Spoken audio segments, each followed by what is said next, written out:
On a dark desert highway, cool wind in my hair, warm smell of colitas rising up through the air. That's all I got. Have you heard the Spanish version of that one? No. I love it. I have it. I should I'll send it to you so you can hear it, man. Yeah. Great track. You can never go wrong with that track. No, I like the Eagles, but I'm a terrible singer. No, don't worry. This is not the Construction Life Idol. This Right. is just a Construction Life. So it's all about talking about our trades, man. Welcome, Mike. Welcome to the show.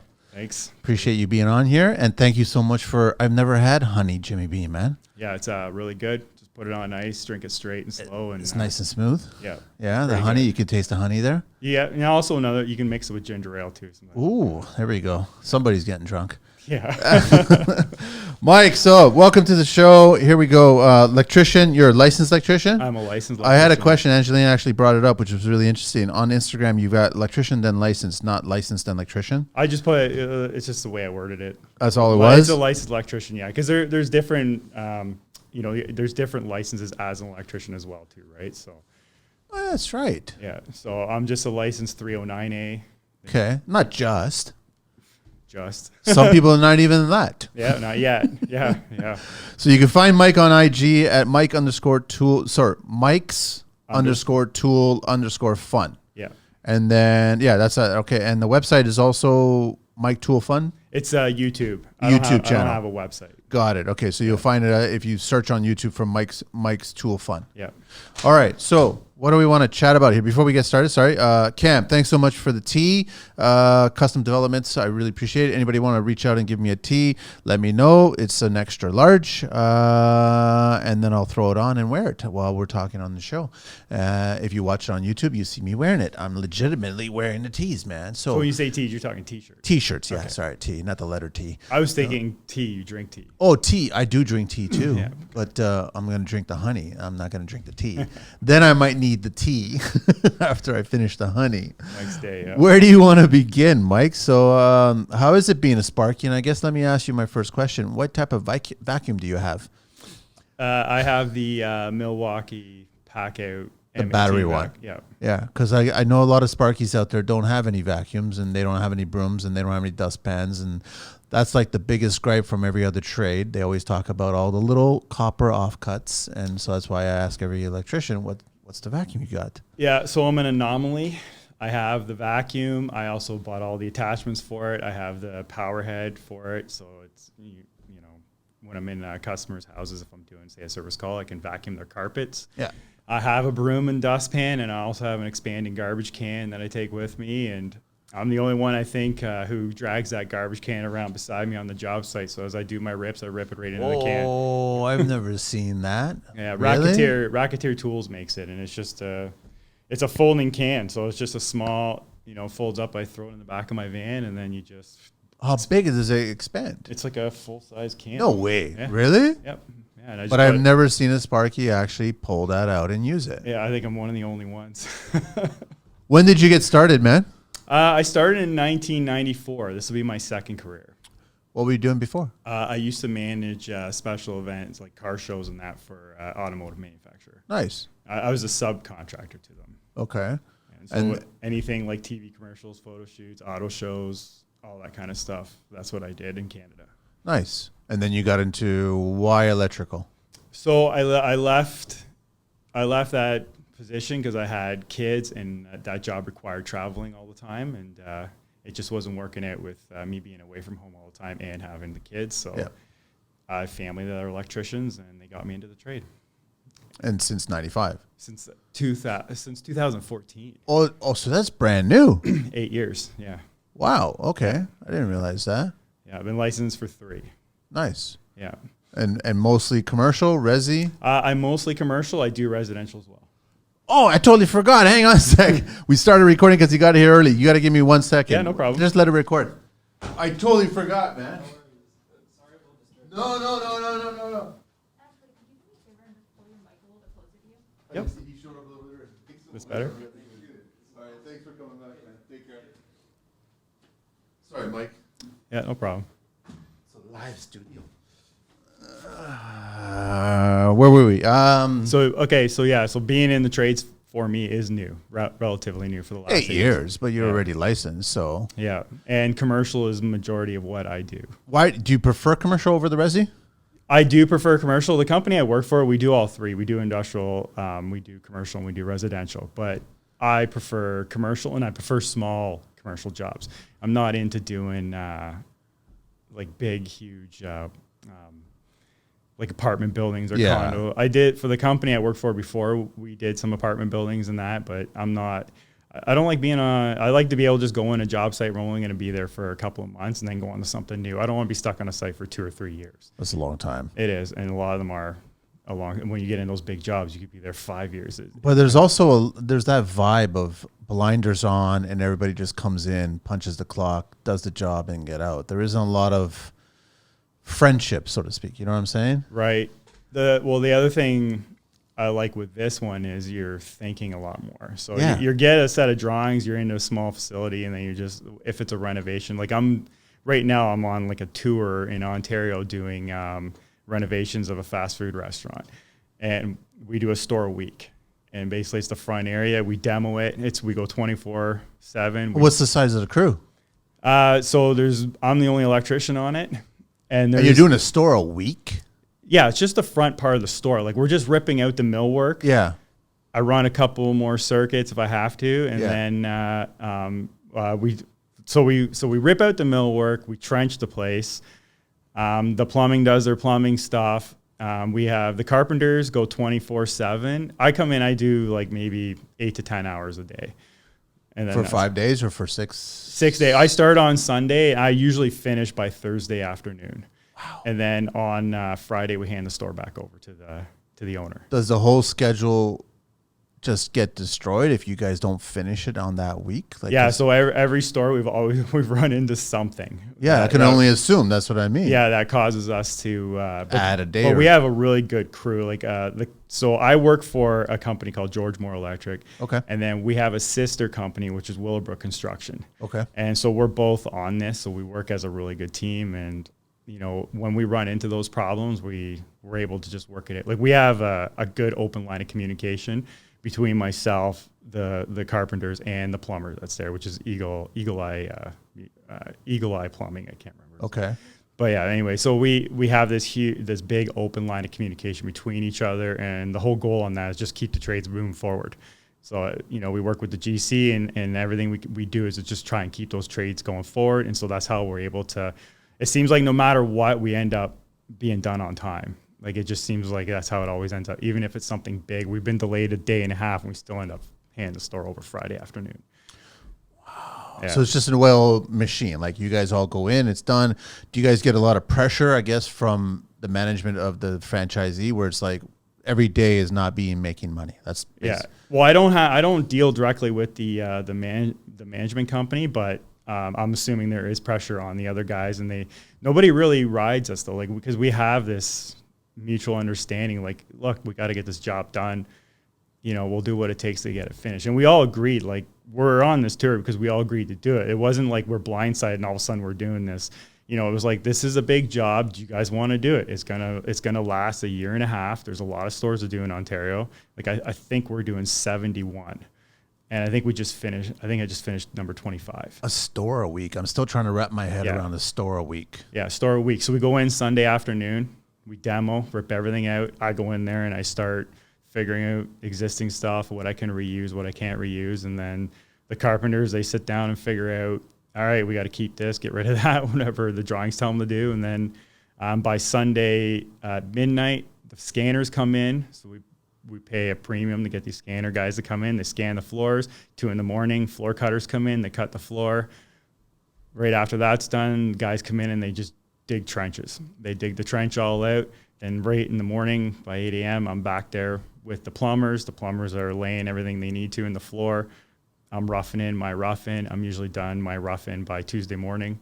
And then plumbers get their inspections. I get my inspections. And then Tuesday afternoon, we're filling the floor back in, pouring the concrete. And then tile guys show up Wednesday morning. They do their tiling. And then during this whole time, I have my stuff I'm doing in the back of the store or whatever. So I just keep myself going. And then that's why we're able to get it all done. We just kind of we keep the trades going. Everybody just has a job. We know when and where to be, and we just leapfrog each other. The first few stores we did was obviously hiccups, and we ran Learning. Right, exactly. But once we got a routine going, then we just kind of, and they're kind of cookie cutter. They're Well, it's pretty straightforward. The size and the scope and the dining area, the kitchen area, and service, all that stuff. It's all designed.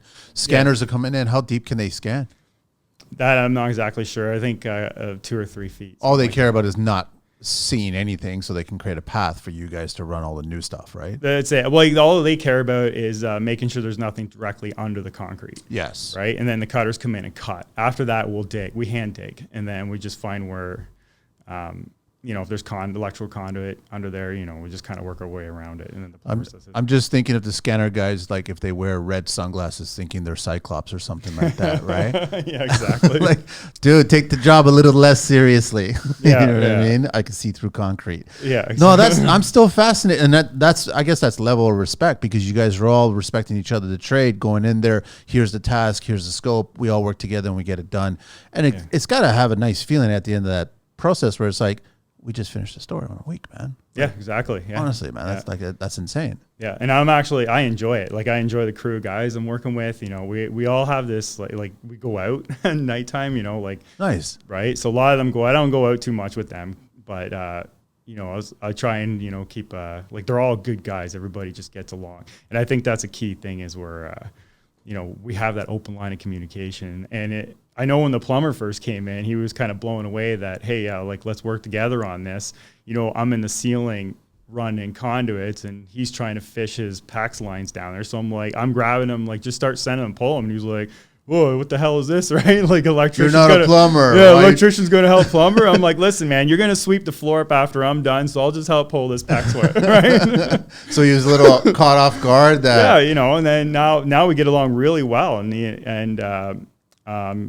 we work with each other. Like, I'll get up and, his name is Andrew, and I'll be like, hey, Andrew, man, like, what do you got going on in this wall? Because I don't want to screw up what you're doing, right? Nice. Because if I get it, I can move my wires. He can't move his stacks or anything, right? No. So I'm like, where are you going? Tell me what you need to do. And if I'm already, a lot of times we'll run into blocking in walls, and we have to fish stuff down the walls. If I'm already in there, I'll ask him, like, listen, are you running your pipe up this open spot? He's like, yeah, I'll just get a bigger bit on my hole hog, and I'll just core them the hole straight up, because I'm already doing it, right? And then that's working together, right? Where we just kind of so then he comes in, he can get his stuff in, I'm pulling my wires where I want to pull them, and same thing with the HVAC boys. There's no HVAC on this. We're only doing the mill work. So Coke machines, they got a couple of these new units in that just need plumbing. Juice makers, coffee. I guess with HVAC, it's already set up for the space that's there. Exactly. Yeah, we're these are renovations, not new stores. So the HVAC is already all there. We do have to work around it, so we run into a lot of site condition issues.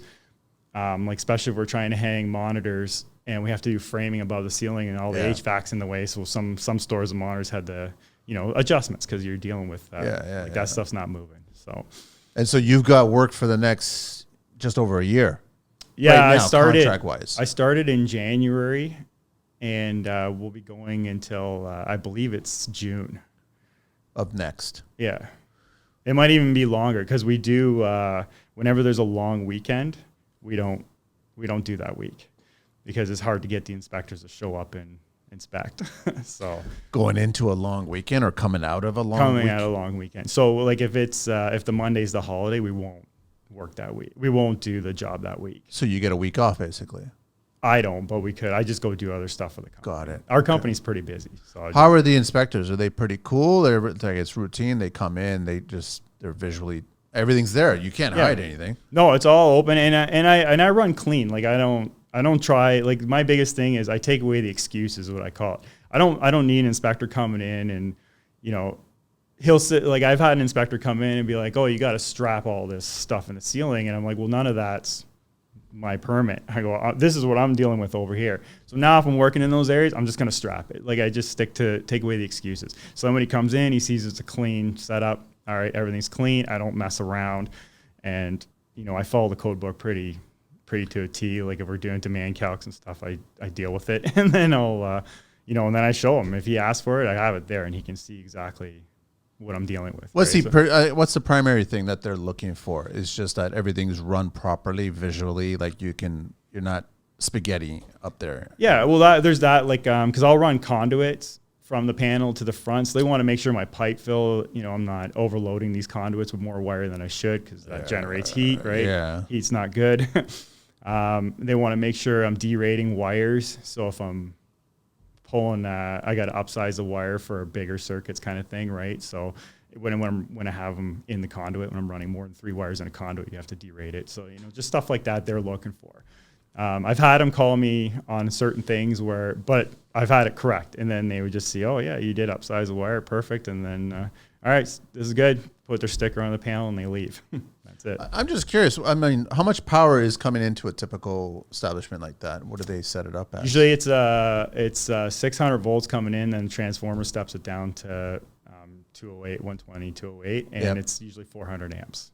400 amps for a typical size establishment. Yeah. Yeah, you have 200 amp panels or 400 amp panel. Yeah. And that's it. And then you also have the building inspector coming in for the plumbing purposes, and there wouldn't be structural at that point. There is, yeah, because we actually we move walls sometimes. So there'll be sometimes the building inspector, the plumbing is the same as the building inspector. Yeah. Like that's happened a few times Most too. of the times. Yeah. Unless I guess there's always supposed to be 2 different inspectors, but I guess they can both inspect either or, right? Right. And they a lot of times they'll come in, they just want to make sure that they, doorways are wide enough. Like if we have to throw a doorway in there. Wheelchair accessibility, all that kind of stuff. Yeah. Like the one we just finished in Guelph on Friday, which was yesterday, we moved a door and we had exactly enough space, but there's shelving inside the doorway. So the first thing the guy said, if you want occupancy, that's got to go. So it makes sense. Yeah, because it's blocking the doorway. It's blocking the doorway. So, I mean, yeah. I'm still trying to wrap my head around in 1 week, man, because I'm coming from custom resi, right? So it's a different mindset. So custom, I've worked in a lot of residential as well. Like I said, our company is very broad. So I know you still prefer commercial. I prefer commercial. What's the top 3 reasons why you prefer commercial over a custom resi? So with a customer client. Customers, right? Same thing. So don't get me wrong. I love our customers are great, and majority of the ones I work with are great. Yeah. Sometimes though they like to make a lot of changes, and they make a lot of changes after the fact. So you're finished, and then you get a call back. I did one a while back. It was they didn't want plugs in the bathrooms, and I'm like, well, you need a plug in the bathroom. They're like, okay, can you put the plug in the counter? Like in the cabinet. No. You can. In a commercial? In a residential, you can. As long as when you close that cabinet door, it de-energizes the plug. Okay. Right? So I said, yeah, I can, but here's what I got to do. And the cabinet you're supplying is not going to allow that. So I got to buy switches and I got to modify. What's the law? What's the reasoning behind not having energy to a receptacle inside of a cabinet? So if something, let's just say you have an curling iron. You stick it in that cabinet. You close the door, walk away. That thing's heating up, catch fire, right? Who's going to put an iron inside? I know. You're talking about a human being, the dumbest species on this planet. I get it. I understand it, right? So I mean, because the majority of clients I know, they have always wanted to plug a water pick or some sort of rechargeable toothbrush and leave it inside the cabinet so it's constantly charging. Right. But you're right that someone can take out that and plug in a curling iron or an iron, and all of a sudden you've got a heating source inside of a wood cabinet. It's not even that. Even if something starts to short out and you have less of a chance of seeing it because now it's in a closed cabinet. Yeah. I think there's a rule if it's like a kitchen cabinet and you got a say like one of those like Dyson vacuums or something that you plug in the cabinet. For a charging unit. I think you're allowed. I think there's a rule. There's an exception to that, but I'm not 100%. Like I said, I'm not heavy into residential. Custom, yeah. Right. So like custom homes, like we just did one recently, and it was the same. They want it closet doors when you open it, lights turn on. There's just so much. So what's the fixture that you're using? I'm just curious myself. There's a hinging mechanism for the door that shuts off or trips the switch? Is that? Yeah, exactly. Just basically when you close the door, it kills the power to the plug. So it would be no different than any door that has a hinge mount. Exactly. Light feature, right? That's all it is. That's exactly what it is. Yeah. But it's, it's designed for millwork. Because the hinge ones that you're talking about are a little bigger. Yeah. So you actually have to carve out the door frame. It becomes the trim guy's responsibility at that point. Exactly. Yeah. What I do for the trim guys though is I'll actually pre-cut in the 2x4, and then I'll make sure it recesses in there nicely first. So then when the trim guy comes in, they can just roto zip or whatever they want to do to have a clean cut. And then my box just slides in. Nice. Yeah. And then it saves me from getting pissed off because I can't find I get a phone call and I can't get it in there. Now I got to use a chisel and carve out, and I don't want to carve out a 2x4. Yeah, exactly. Especially there's a nail right there. Yeah, and whenever I rough in, the way I rough in is I want to be able to just walk around with a pair of wire strippers and maybe a screwdriver and my lensman. I don't want to deal with your vacuum. My vacuum. And your container. My garbage can is what follows me around majority of the time is on me. Is it on wheels? No, I just drag it. You just drag it. It's very light. Like it's just a canvas bag with a hard bottom. So it can sit in a pool of water. What's that retail for? $20, $20. That's insane. Love that. When I first brought it to the job site I'm on now, 2 other guys bought one right away. Yeah, they looked at it and they go, that makes a lot of sense, man. Yeah, they're like, this thing is crazy. Yeah, so they're just, and then you can fold it and throw it in the back of their pickup truck or van. It's out of the way. Like it's very thin, right? So yeah, and it's. So I'm trying to figure out what else is interesting in the commercial side of the business there. I guess it's just steady work. You're getting things done, you move on to the next one, and then you get that one going. Yeah. One thing I really love about commercial is conduit. I love running conduit. So what's the trick with, because sometimes you'll get a new guy who says he knows how to bend it, and then you watch him, and it's entertaining to watch him. Right. So what's the trick with bending conduit? Practice. That's all it is. That's all it is. When I first started, I was terrible. I was terrible. Pinching? Everything. It was bad. But I had a really good journeyman that actually was patient with me, and he taught me exactly what to do, and he just kept making me do it. Like every time we were in the situation, he's like, "You're bending all the pipe." I'm like, Jesus, right? It's the only way you're gonna learn. Exactly. And now I got pretty decent at it, and I'm good with it. And my favorite thing to use is a hydraulic bender. I love using it for the bigger pipes, but yeah, that's one of the big things I like about the commercial, and that it's. I like the atmosphere of it. Like residential, I'm not really into I don't even know how to even explain it. I just think that I don't like the material you're using in there, the NMD wires that rips apart on me all the time. I'm used to dealing with BX armored cable stuff, right? Yeah, pipe and fill and dealing with transformers and stuff like that. And then I get into residential. It's hard on itself because it's a whole other set of rules for residential versus commercial too, right? So. Yeah. Is it different inspectors? I'm curious. No, it's the same inspector. Same guys. They need to know commercial and resi. And industrial. And industrial as well, too. They'll show up into industrial. Industrial's got to be insane. Yeah, a lot of it can get complicated. We'll do like small stuff. Industrial stuff. Yeah. Yeah, there's a meat factory in Whippy that we do a lot of work inside, and it's like a full industrial thing, and there's a lot of controls in that. We have a guy that works for our company who's really good at controls, so he's the guy who gets thrown into those places. What's the biggest conduit that you're using on a commercial site? Because I know in resi, if you have to run conduit, you're just using 1 inch. I don't think I've ever seen anything larger. 1.25 inches, that kind of 2-inch PVC at residential as well when you're doing the service coming in. But, for me, it's only been really 2-inch because I'm dealing with small stuff. But one of the guys I work with, he's dealt with bigger stuff. He's done warehouses and that, so you're dealing with 3 or 4 inch. Is it standard? It has to be metal conduit, or you can still get away in a commercial. It can't be PVC. So I keep hearing that there is a rule where you should transfer it from PVC from the outside to EMT when you get inside. Yeah. And that's what I've been doing. I haven't actually found a rule that, I don't know if it's a building code rule, but I haven't found one in the electrical code book that, now I could be wrong, it could be there, where it states that you have to use EMT inside a building. I use EMT inside a building.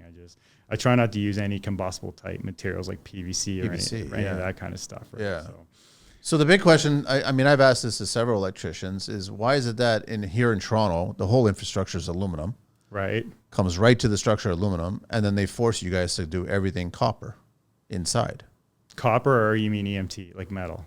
Not metal, no, the actual wire itself. Like you can't continue it in aluminum, right? Okay, so aluminum is, I find aluminum is not it breaks really easy. Brittle. Right, it's brittle. Yeah. So maybe that's why they're having us switch. The devices out there, aluminum devices are really expensive.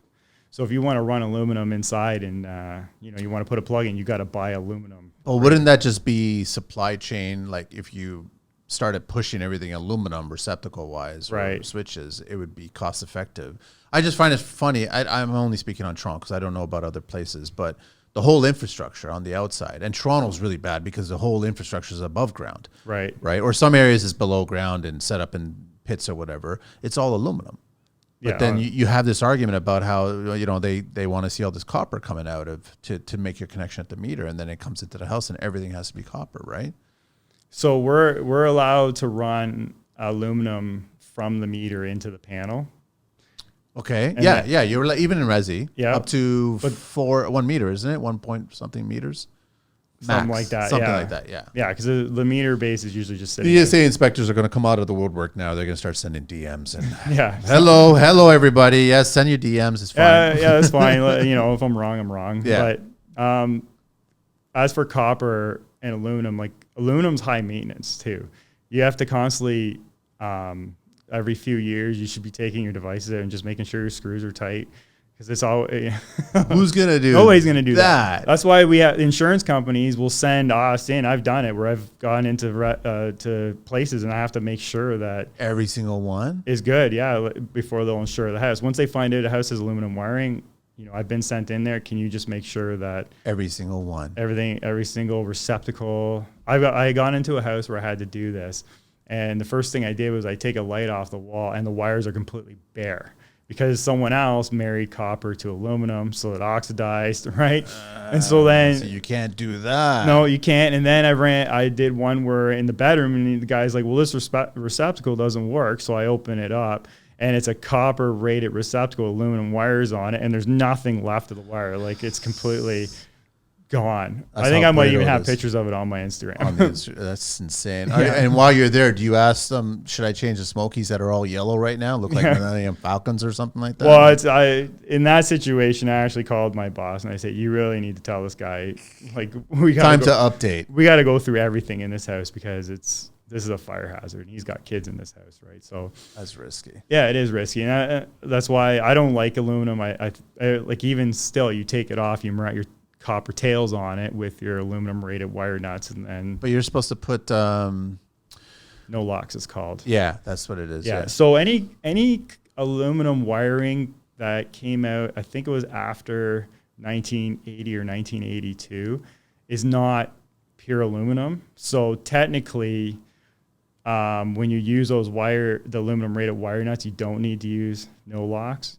But I still recommend you do it. If you Google it, you'll see on So there. how are we supposed to know that aluminum is pre or post 19? You don't. You just do the no locks. Okay, all right. Right? That's how it's done. You just do it. But yeah, if you Google it, it is on Google there where it's, because I remember hearing someone was talking about this, and I'm like, I got to look this up because before, I think it was 1982, they used a different material for the aluminum wiring, and then it was somewhere in the 80s. Were they just putting filler into the material or something? I'm not really what's sure. What's the mystery meat in there? Like, I don't I don't know understand. what it was, but it would just be more reactive with copper than versus, because if you read the aluminum wire nut package, it says that you don't need to use no locks on Oh, it. it actually says that? On the package, yeah.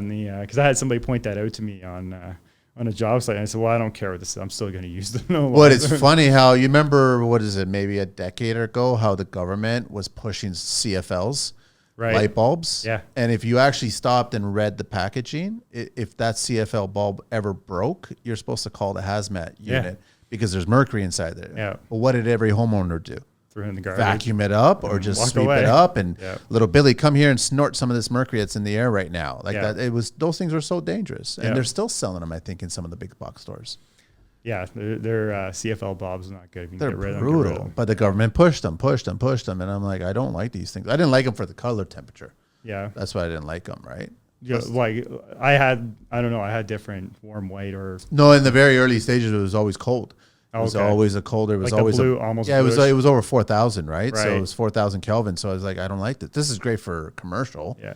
But for a home, I'm not a fan of that, right? And I don't think you're supposed to throw them out either. I think you're supposed to. No, you have to. You recycle. have to exactly. Yeah. There's a proper, but nobody ever did that. No. But if you read the packaging, it actually says there's a disclaimer, a danger disclaimer on it, Right. which is kind of. But nobody would ever assumed. But then as kids, you're like, are we not Star Wars fighting with fluorescent tubes? Oh yeah. We were all doing that, right? Yeah, and then bursting them all out, right? So it's just like, And that was cool when they exploded. but that was dangerous as well too, not just for the glass, but for the gas, right? Right. Yeah. So that's what I thought was kind of interesting. But let me get into a little history here. It's not really electrical related. It's just part 2 of another series of most expensive woods in the world. So Most expensive wood. wood, yeah. Koa is $62 a board foot. It's a medium golden to reddish brown in color with ribbon-like streaks. Comes from Hawaii. Hawaii. I've never seen it, never used it. Ebony, $65 a board foot. It's near black in color, can be finished in extremely high polish. Comes from India, Indonesia, Sri Lanka, and Africa. Brazilian rosewood, I've seen that. It's beautiful. $70 a board foot. South America and specifically Brazil. Pink ivory, aka red ivory, $80 a board foot. Pale brownish pink, almost neon pink, like your logo, man. African blackwood is $100 a board foot. As I've seen it, it's beautiful. Deep purple, black color, fine grain. Arga wood is, what the? Are you kidding me? Arga wood is $3,200 to $4,500 a pound, or up to $45,000 per pound for the highest quality. Not a natural wood, but the result of a Southeast Asia tree infected with a variety of mold that darkens in color and makes it dense. Wow, I didn't even know that one, man. So, where did you start the whole with the Mike Fun Tools thing? So my wife actually was. I'm not a big social media guy, or I wasn't. My wife entered a contest a while back and won a Bud Light reclining leather chair. So I'm like, That's a big deal. yeah. I'm like, you won this off of that? She goes, yeah. I go, I want to win stuff. So I'm like, what? She's like, why don't you go on there and talk about tools, since you're kind of a tool whore essentially. So I said, okay, all right, I'll get on there. So I didn't know what to call it, so I just called it Mike's Tool Fun. That's how it started. Got it. And then right away I started entering contests and stuff, and I won a couple of them and got a few nice prizes. But then I started really focusing on tools, because I was being on the job sites and experiencing tools with a whole bunch of different trays. I try out different brands and that, and I went through a few brands in the last 8 years until I finally landed on one that actually works for me after I sat down and actually researched. What are you talking about? Your general arsenal of tools? Yeah. Are you not Makita? So, Or you're either Makita or Milwaukee? yeah, so I'm Milwaukee. Okay. Yeah. So what I did is when I started out yellow. Okay. Big mistake. That's odd for Yeah. electrician. Well, I was a first year apprentice. I didn't know what to get. You were confused. Exactly. And so I went out and I bought this yellow XR, spent a lot of money I probably shouldn't have on the set. And I let it sit. It sat for a couple of months before I finally actually had to use it. So then, because on the company I worked for just supplied you drills. And so when I was on the job site, we had no drills left because we had like 10 electricians working. I went and I'm like, forget it, I'm going to bring in my drill. And I drilled my first hole in the side of a wood cabinet, and the transmission in the drill shattered. And I was like, what the hell just happened? This is the DeWalt? Yeah. So I tried to get it fixed. I tried to return it, but because it was past the 30 days at the store I bought it from, they said, no, you got to go to a repair facility. So I went to a repair facility, said, no, you abused this drill.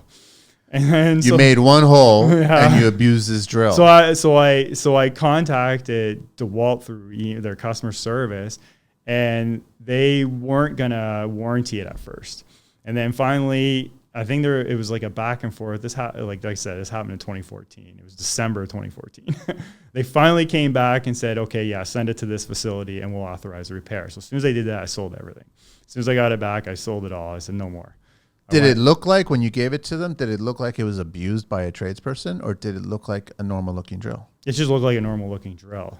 Like when I drilled into the wood, I went right to the butt. So on the chuck, there was a little bit of wear from drilling in there, but that was it. And I pulled out and it just never worked again. I mean, every tradesperson's done that. Yeah. Right. Sometimes we do it because we just like that we leave a little mark around the wood that way, right? Yeah. So it should never, that must have just been a faulty one that was built package. Yeah. So like I said, The tool itself, you know, obviously something's going to happen. It was bad. It was just dealing with the warranty part, which frustrated me.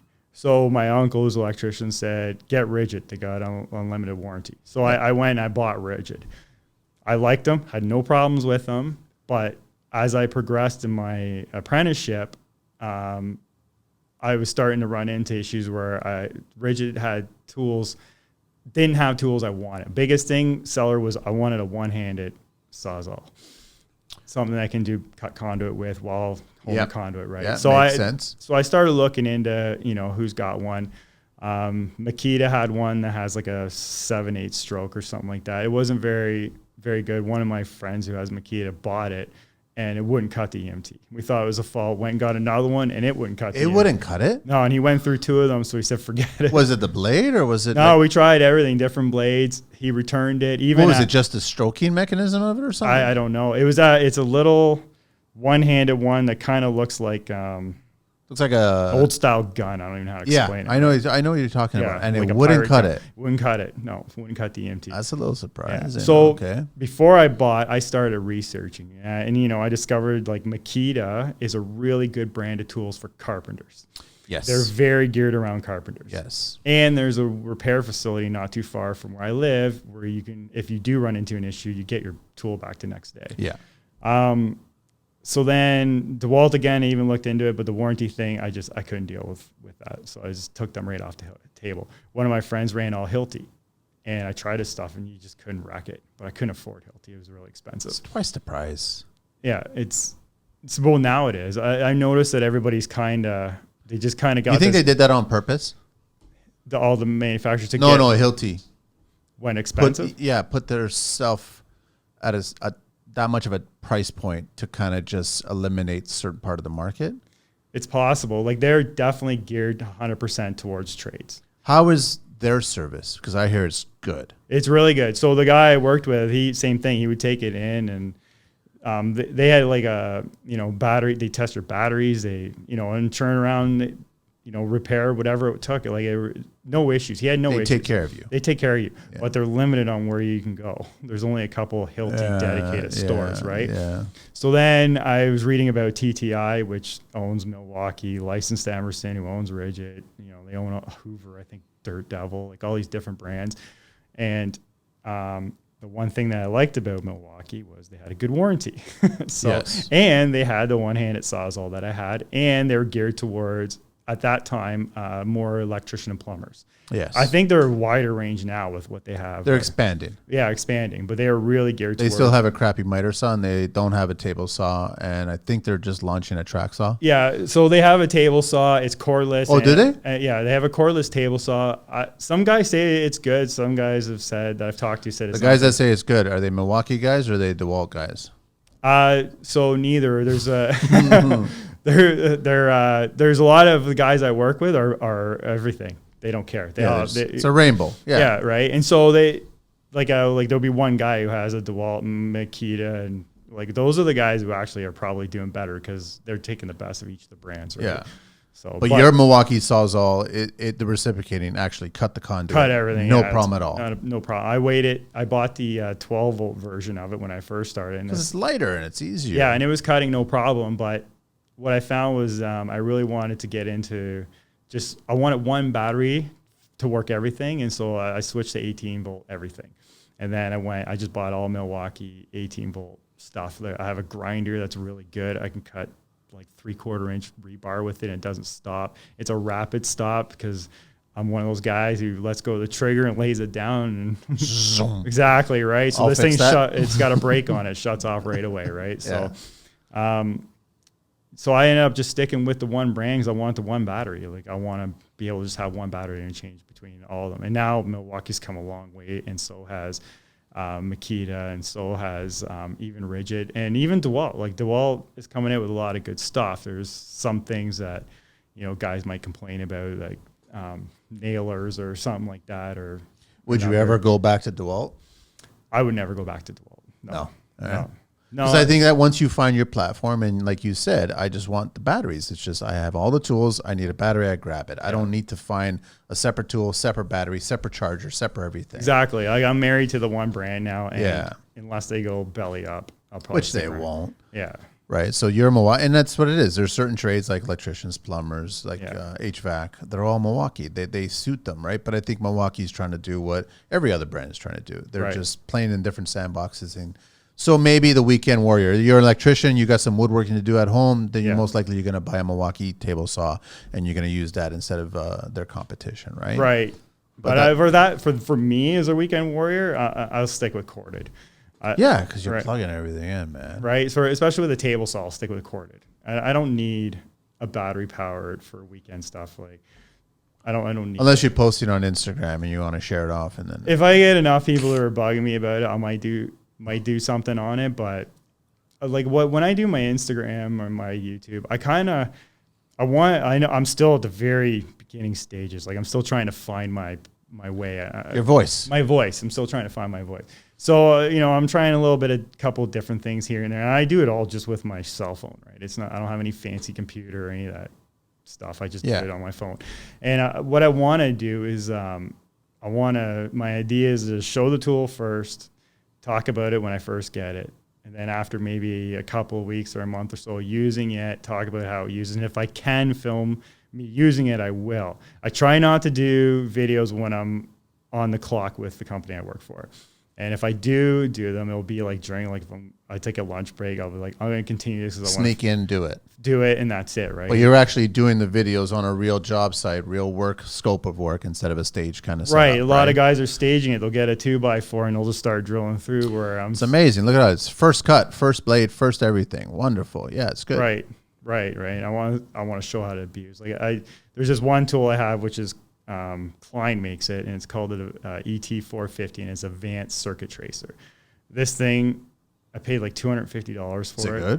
Is it good? Is the cat's ass. Really? Yeah. It's really good. Huh? It's really good. So before I was looking at it's comparable, which Greenlee makes. It's like $1,500. Whoa. Ampro makes one that's like $1,500. So I was in the supply house I go to, which is Oscan Electrical, and one of the guys there, he's like, "Why don't you try this scanner? It's $250 and see how it works out." And I'm like, $250? I'm like, why not, right? So I grabbed it and I tried it, and I use that thing daily now, every day. Like when I do these stores, I would spend hours tracing stuff out because nothing's labeled, I get in this thing, I just clip it on, and I go right back to the panel, and I tell you, yeah, that's it. This is it, and it'll do up to 480 volts. So how did Klein figure out how to make that product for so much cheaper than the competition? I have no idea. Maybe But they figured it out. maybe from the country it's manufactured in. I don't know. I have no idea. But I've done a few videos. I've done probably 3 or 4, maybe 5 videos of it. I've had it where I've had to trace. I went into this house and they're like, our stoves. They just moved into this place and the one stove wasn't working, and so I couldn't figure out. I'm like, there's no wire in the panel for the stove, and so I hooked this thing up the wires, and I went through the walls, and I was able through the wall find the wire. And I walked it all the way back and found it in the panel. And actually at the panel, it was coiled up and stuffed right up into the ceiling. And so I guess they put the plug in as a future, and then They never did it. So I pulled it out, and I'm like, here it is. I hooked it up, and then they had a stove. And that was it. Like all it took was just getting it into That's the a smart tool, man. It's insane. I picked up stuff in the ground. I had to trace stuff. So I have my own house. I have a swimming pool. And I had like an issue running underground, wire running underground. And this thing will pick up, and you just follow it until it stops picking up. And then that's probably where the break is, right? So you just try and look in the area, and I kept picking up one spot. You dig there, and then there's your break. Actually, my mom has a horse farm, and she has electrified fence, and it just quit working, and she couldn't find the break. And so I hooked it up, and I found the break. What's the distance it can go? So in this case, it was only like a foot underground, the wire. So I was able to find it. At my house, it was like 20 inches. Wow. Yeah. And you'll pick up, I actually have a video of me doing the one at my house. Actually, I put the one for my mom too at the farm. I was trying to find it on her ground. But I've scanned through cement floor. I was looking for a conduit that was because one of the fast food place I was renovating. Yeah. There was a conduit that ran into the ground and disappeared. We didn't know where it went. I couldn't find it. I hooked this tracer thing up and I figured out, oh, it's running this path here. And then I was able to go up the wall and then I found a buried junction box and, oh, here it is. Right. So Holy cow. yeah. And it was through the walls. Like the signals at that point, though, the signal's weak. When you start getting into concrete, the signal just But gets, you're still getting enough I'm still picking something up to trace it, right? To follow it. Yeah, it might be 10%, like because the signal's based on percentage from 0 to 100%. Yeah. So if I'm getting 10%, I'm like, well, I'm picking something up, right? I don't know what it is, but it's there.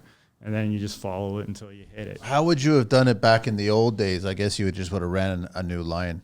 They would not Either I'd run a new line or I'd short out the one side of it and then use my meter and just try and pick up the short in the panel or something like that. Got it. And sometimes it's time consuming. Like we do one of those big box stores that Home Depot, I guess I'll just say. Yeah, it doesn't matter. Right. So we do a lot of service work for Home Depot, and a lot of their stuff is 347 volts, and nothing's labeled in those stores. So, and we go in and have to do. You talking about the shelves or the electrical panel? the pan, yeah, the panel or even the plugs. Like, because I have what I do is anything I touch, I label it. That's my rule. And then if I get brought back or somebody, I'm rare. I think of the guy coming in behind me. Yeah. Right. So what I do is I try and label as I go. So you have a label maker? I have a label maker. See that every time I see an electrician with a label maker, I'm like, respect. I'm sorry, respect, man. Yeah, like when I do this restaurant, every plug's dedicated. I'll label like this is panel A, circuit 25, sure shot. Panel B, sense, circuit man. 27, coffee maker, right? And I'll label coffee maker so the people who are working there know, I better just plug coffee or plug in Sure Shot or whatever it is they're plugging into these things. Fridge in this one, right? So, but when I'm doing these stores like Home Depot, I'll put just whatever the circuit number and panel is because these stores have a lot of panels all over the place, right? And then you're trying to trace this thing, and so you hook up this tracer that Klein has. And you take your wand and you just start walking to panels until you pick it up. And then you're like, oh, it's in this panel. There's a learning curve to this tool, but once you figure that out, it's golden. Like this thing has been golden. Brilliant. So there's I guess a lot of electricians are buying this thing? I know the store that I purchased it from. I know that when I started doing the videos, they said they were getting a lot of orders. Yeah. And I've talked to a few people who posted on my YouTube, and they must be selling them because they're having a hard time now getting this tool. So I think Klein must be selling. I don't talk to anybody from Klein. I'm not sponsored by them. Yeah. So they had because Klein's American? No. Klein is American, but they have a Canadian branch. But I think they are American. Yeah. Really? Huh? I think they're American. I know their tools, a lot of them are made in other countries, but I'm not sure. Well, every tool is made somewhere. Well, it was funny when I found out that a lot of DeWalt's tools are made in China. So are Milwaukee's. So there's different divisions. There's some that are made in the U.S. But there's a big chunk of them made in Asia, right? So, yeah, like Milwaukee, I think their packouts are made in the U.S., but all the other brands are made in like the Singapore. packouts? Yeah, I'm pretty sure they make the packouts in the U.S. somewhere in the U.S. But the tools themselves are made in China? Yeah, well, I know when I've had to get service repair on them, the service guy said he has to get all his parts from China, and it takes forever to come in. Because I admittedly abuse some of my tools. Of course, right? You're a tradesperson. We're supposed to. I beat the crap out of them, and they've been great. They're like, yeah, just bring it in, we'll fix it. It's like, that's it. Like, I'm telling you, I actually abused it. Like, is this going to get... And they said, just bring it in, we'll fix it. And that's it. And then I get my tool back and off I go. Anything else that's cool coming from Klein? For you guys to make your lives easier? From Klein, like I have that advanced circuit tracer that I use, and I have a smaller version of that, which is you just plug it into a receptacle and you can scan, so you're not carrying this kit around. One of the things I really like that Klein has come out with are the wireless Bluetooth earbuds. So Klein has that? Klein has that. They're not expensive. I think I paid less than $100 for them. So they're a third the price of regular. I think they're a lot. They're not. So a lot of I think my wife has a set of Bluetooth ones, but they actually sit in her ear, and they're kind of like, these ones stick out a little bit. I don't give a crap. And I believe there is noise canceling to them, because I'll stick those things in when the guys are doing drilling and that, and then it's been fine. I'll play my music.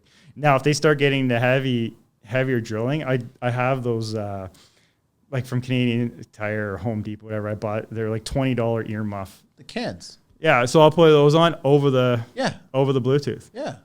And so, you know, So why do you like the Bluetooth? The sound's good? the sound is really good. I can talk on it like a phone conversation, and I find that it's not expensive, and it cancels out a lot of the noise. Like I don't like a lot of times when we're on these jobs, we're there at the same time. Guys are still demoing concrete, Yeah, right? it's And it just noisy, gets loud, man. So So that's a smart move for client to actually do that, to get that. Now you're using it. I'm using them, and they're really good. And they're like a little handy case, and when they die, you throw them in the case, and the case charges them again, and then you just plug the case in and charge the case. It's just I've never thought of client being like that way, doing that stuff. yeah, like a lot of my tools lately I've been buying have been Klein. Not because I'm a diehard Klein fan. It's just I find them more practical. Like they have this backpack I just picked up, which has been I saw that, yeah. yeah, that thing has been holy crap, night and day from the other one I had. It's organized. It's a lot more organized. And my favorite thing is I can take the in middle out. Before I used to have to take half my tools to get the stuff on the bottom. Now I just take the middle out, put it off the side. I can access any. Remember the buckets with the little... Yep.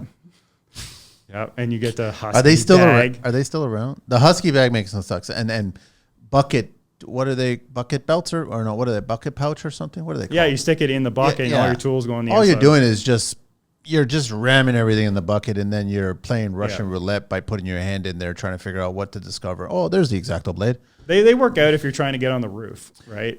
And you tie a rope around, pull it up, and when you get up top, right? Yeah, but I find that most trades just dump everything in there, and I think that you need a little bit more organization. That's why the pack makes a lot of sense than that. It does. It's a lot more. Actually, the plumber that works with me, when he saw my bag, and Makes sense for him. he's like, he goes, I know I'm a plumber. I shouldn't be buying this, but I'm buying it anyways.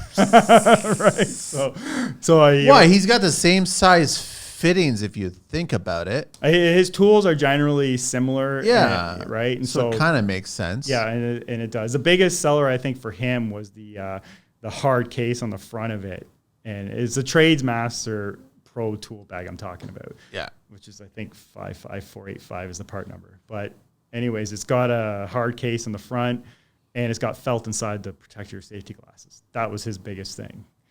And so when he saw that, he's like, okay, I want this. He goes, can you get me one of these? So I ordered one for him. How much are they? They're, if you get them from Oscan, I think they're like $200 something. That's not bad at all. Yeah.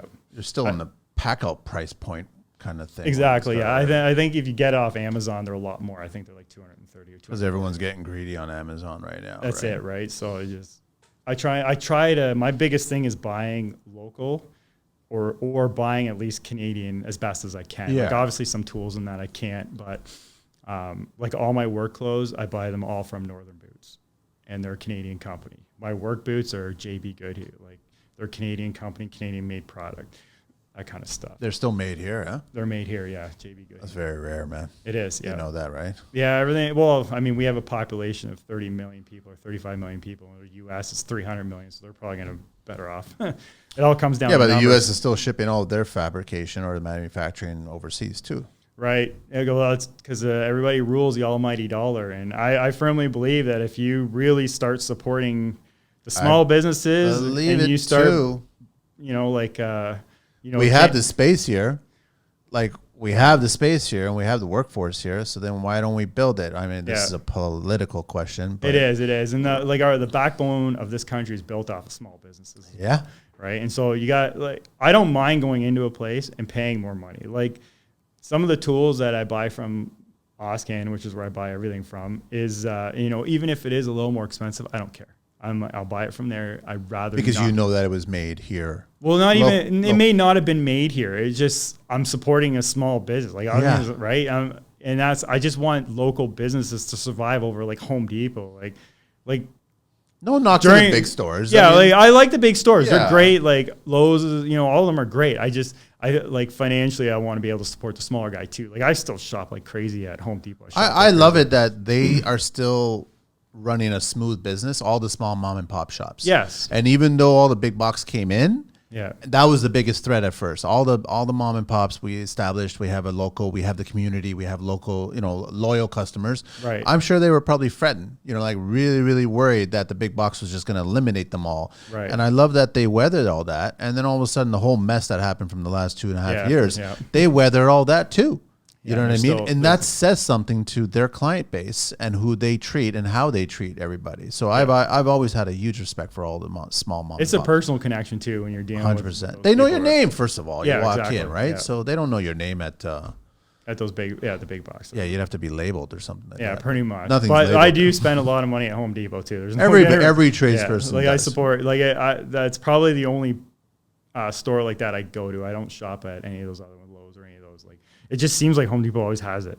Has whatever. My biggest thing is walking into Home Depot or any of the big boxes, trying to get in and out as fast as I can before regular homeowners start asking you questions on how to do things at home. Right. I have actually run into that standing in the aisleway, and because you come across like, I know what I'm doing, and they're like, oh, I know you're not wearing an orange apron, but it seems like you can answer these 15,000 questions I have. If you know, you're like, no, I gotta go. Wearing my hat now. I know I just take my electrical hat off and leave it in the van because I've been standing there where I start getting nailed with questions like, oh, I don't work here. I don't work here. Well, you're an electrician, right? No, I don't work here. Oh no, I'm just wearing the shirt. Yeah, I just wear it because I think it's a cool shirt. Yeah, it's a cool shirt, right? And the last thing I want to do is give someone advice and they burn their house down, and then Then they come after you if they find me. Yeah, but they go, well, this guy worked for this company, right? Because they see the logo, so it's.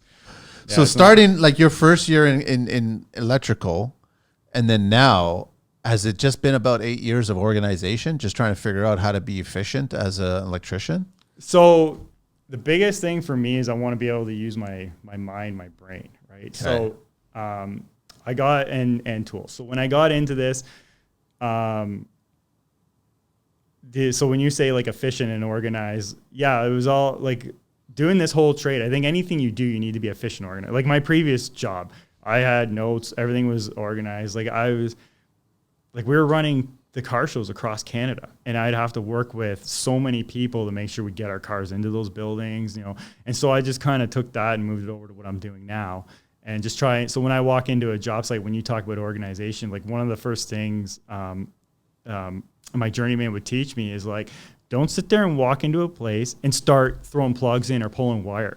He's like, sit down for a few minutes, go meet the GC, say, hey, can I see your drawings? Take your drawings, match them with his. If his date's newer, throw yours out. He goes, now you're on his drawings. Smart. Right? He goes, plan your stuff out. He goes, I don't care if it takes you 2 or 3 hours. He goes, that 2 or 3 hours of planning and figuring out what you're going to do, and always carry a notebook. Like I always carry a notebook. And he's like, write down some stuff. He goes, you might learn something new. You might just figure it out.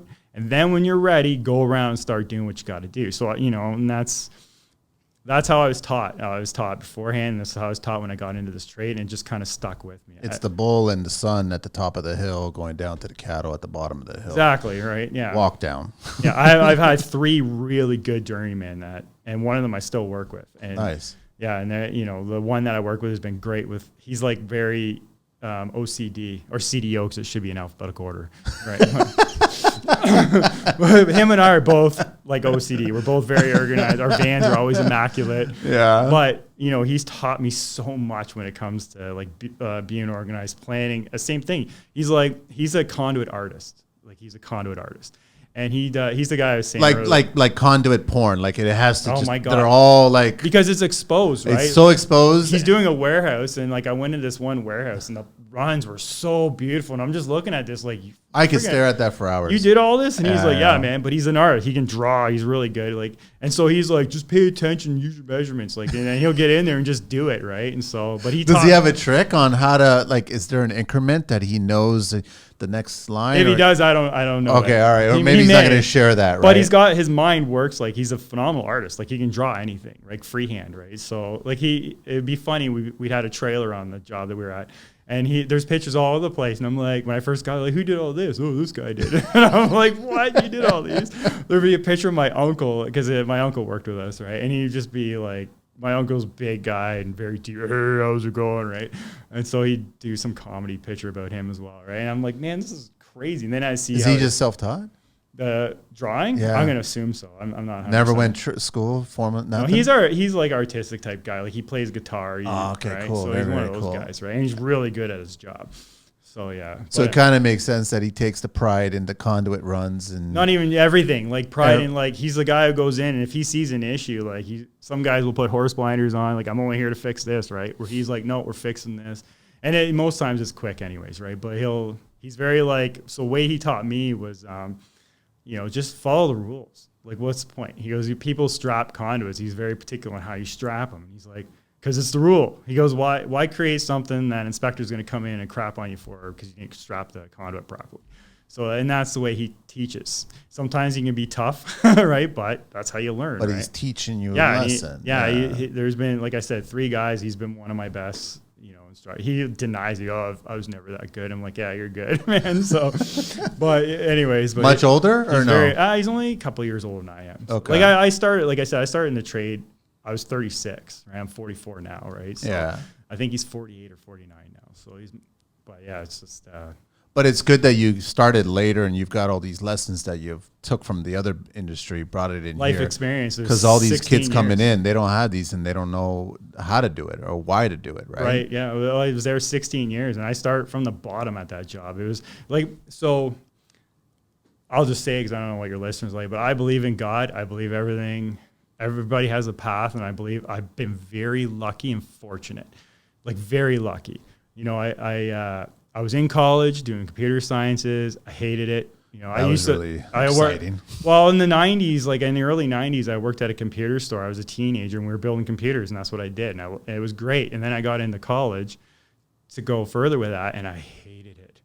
And so why did you hate it? I just didn't like sitting at a desk. Like you're typing programming. Like when I was in high school, we had to make a video game, and I made this cheese ball video game, and I'm like, I can't do this, like, because it was I still think it was in its infancy stages, right? Like obviously the 80s, with the Commodore and all, everything just kind of. Holy man, you're going way back. Well, when at my first computer I ever had, my brother was much older than I am. You had to program every video game, and I still have the book. I found it where you program your video. It was a Tandy computer, and you recorded on a cassette tape, right?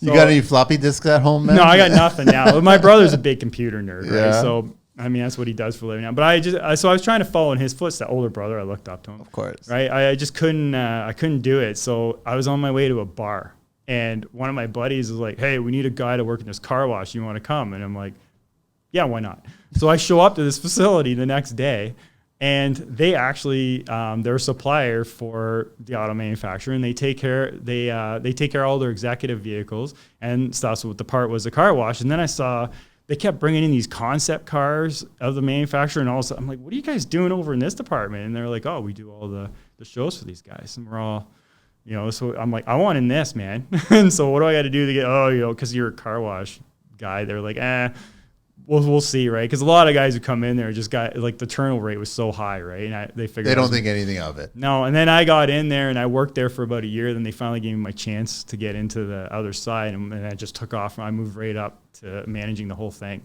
This is around what time? Like, so I got in there in 1998, and I left in 2014.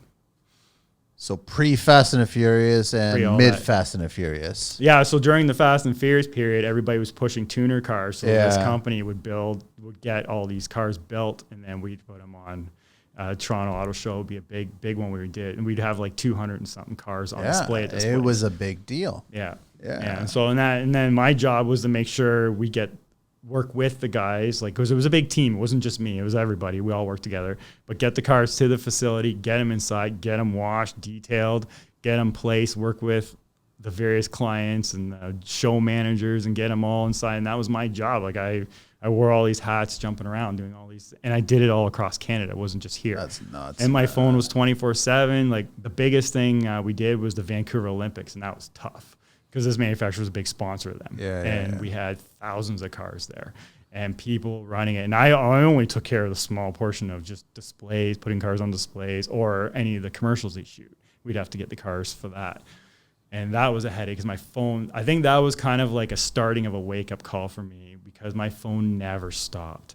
And I'm like, okay, there's an end coming. So this is before marriage, before kids, before... No, during this time I was married, but the kids were still relatively, like, I think I had my firstborn then. Got it. And then I can't remember exactly when the Vancouver Olympics was, but whenever it was. But anyways, yeah, so then from there I just got into the company I worked for really wanted to push us getting other manufacturers because we were just dedicated to this one.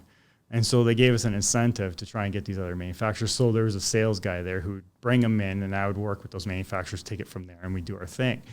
And we would get bonus pay based on that. Of course. And it was really good. Yeah. And so, I'm like, okay, fine, I'll deal with the sleepless nights because the money is, I just bought a house.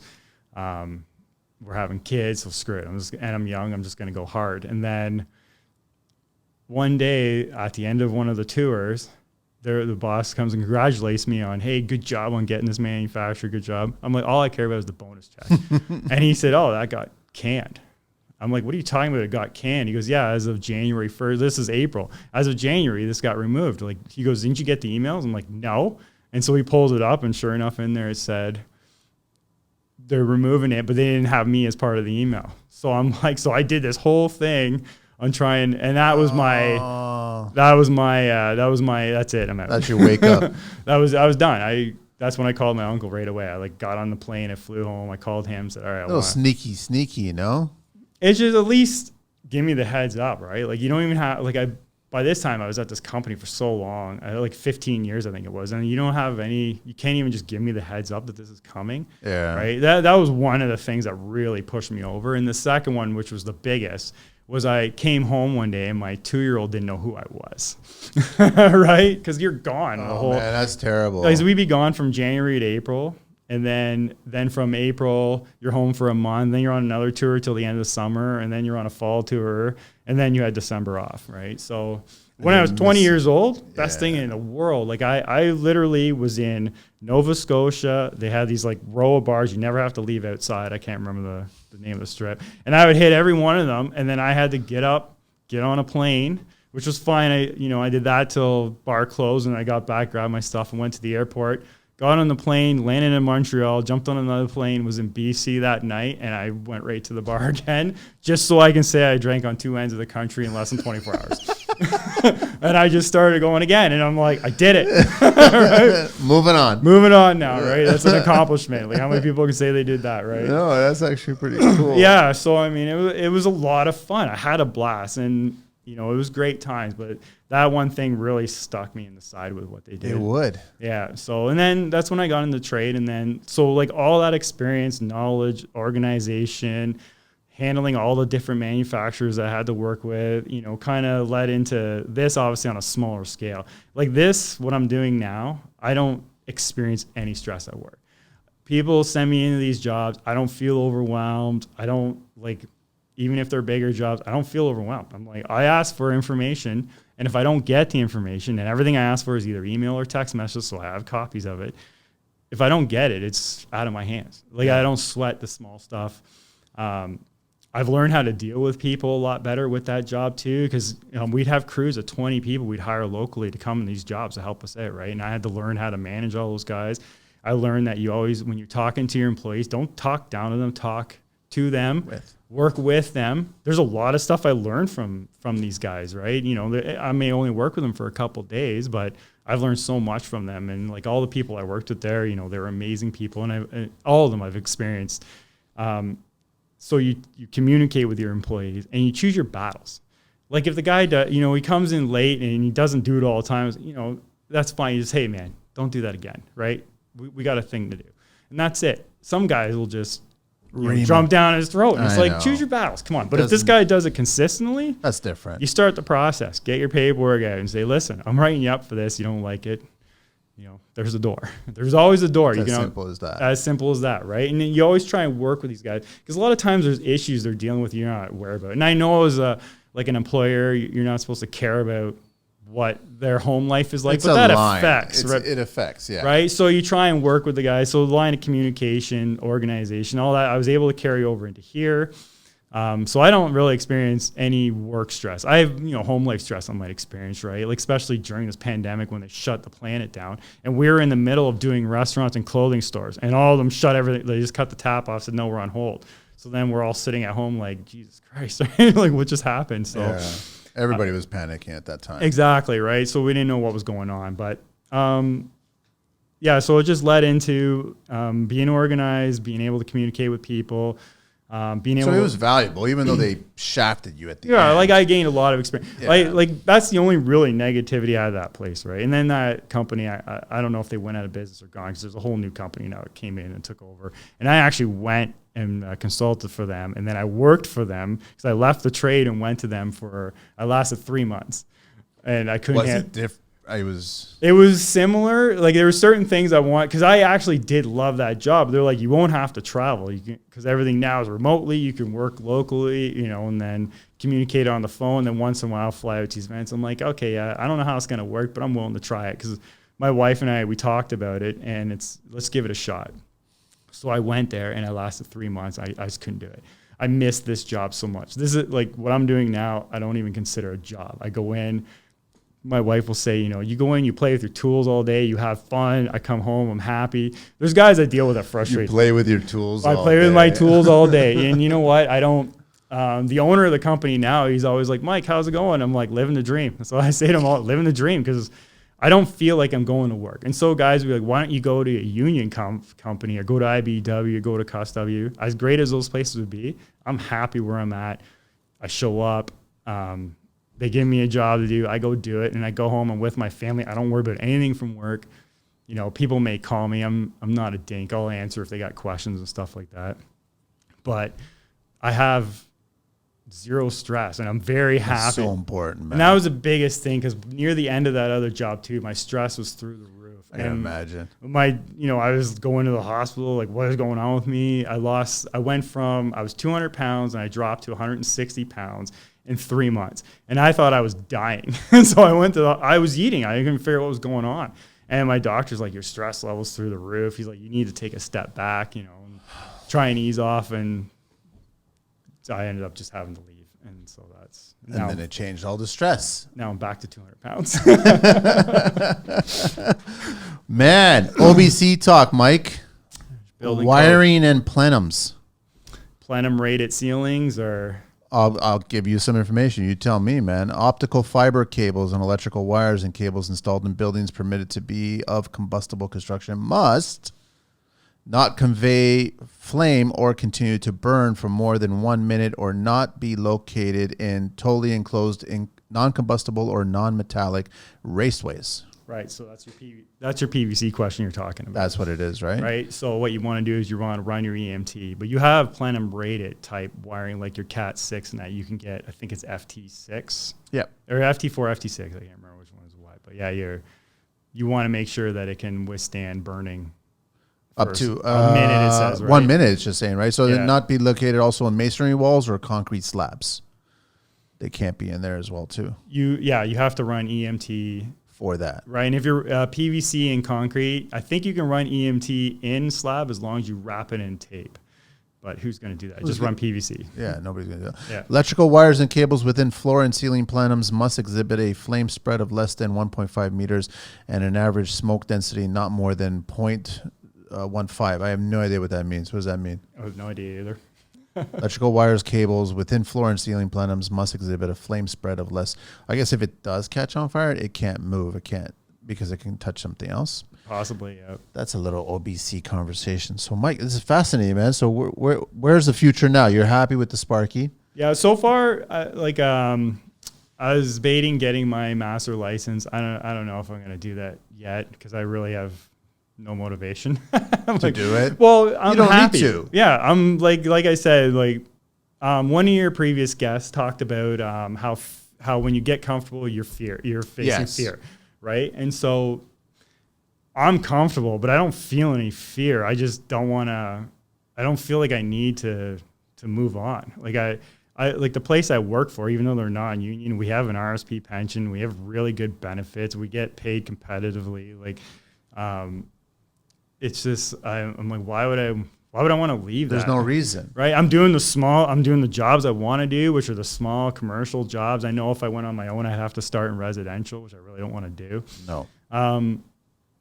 I'm happy. I got lucky. I was able to buy my house, 15 years ago before everything went to hell, right? And so, I know, with one of your guests, you guys were joking about, I think it was Jen and somebody, they were talking about kids nowadays not being able to buy houses. So when you're renovating, I think the question you were asking was, is renovations going to slow down? Because they're looking out so far away. Custom rentals. And and then the concern was, well, can young generation buy houses?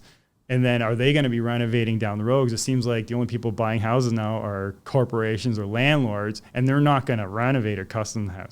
So what's that going to do for us, right? And I know the joke was kind of like, yeah, they can't afford the houses, but that's the reality, right? That's just how it is. So I got lucky, right? You did very much. Yeah, so I'm lucky, and then I'm like, I just, so I'm doing good. Like I don't feel the need to have to go off and, start my own thing, right? I think you got the secret. I think you figured out that you've got a career that doesn't fuel stress. That's it. I don't as long as I enjoy doing it. Yes. And even, I don't know, because my old job, I was always under the pressure. Like we'd have like Toronto Auto Show, we literally would have 30 hours to set that entire show up from our end. Like display guys would come in earlier, but we would show up. I had a good friend who was handling all the media on that back in the day, like probably 20 years or 15 years ago. Right. We'd always get invited to the press day, the media day, and we'd be able to go through. Right. And it's just insane what gets set up in such a short amount of time. 30 hours we do. Insane, man. We did, there was they had this singer, Jewel, show up. Yeah. And this manufacturer paid for her to be on the booth. And we had to change the entire display for her concert. And so we started, and we worked 36 hours straight to accommodate all this. And then once we were done, everything was set up, right? Why did you have to change the whole? Because the way they set up the display, they couldn't have a stage for her to sing on. So they had to move the whole display so they can put a stage for her, right? Which they should have thought of, I think, at the beginning, right? This is where the afterthought. So... But yeah, I know it was just so your days of stress are all behind you now. Yeah, like that was like stress where I'm on these jobs, and I'm like, man, this isn't that bad. Like we're only doing half days, like 12 hours a day. Like that's a half day, right? So I mean, it's not like you're doing 20 hours straight. So I don't. Maybe I'm just designed a little differently because I grew up in that pressure, and now I don't feel that pressure at all. If there is, sometimes I'll get sent in and be like, hey, get this done quick. Well, also, I have a hoard of tools that I know will help me find stuff I need to find right away. Yeah. I know I'm not going to be on, especially quoted jobs. If, I'll get sent in there and I'll get done in half the time. And people are like, well, you're going to take away from your own wages. I'm like, no, the company I work for, I appreciate that. And they'll actually keep me busy. Like, I just keep going. Right? Do you think all the new electricians that are coming into the industry are basically giving themselves stress? I think so. I don't know if it has to do with their upbringing. Like, I'm Gen X. Yeah, I was latchkey raised a little differently.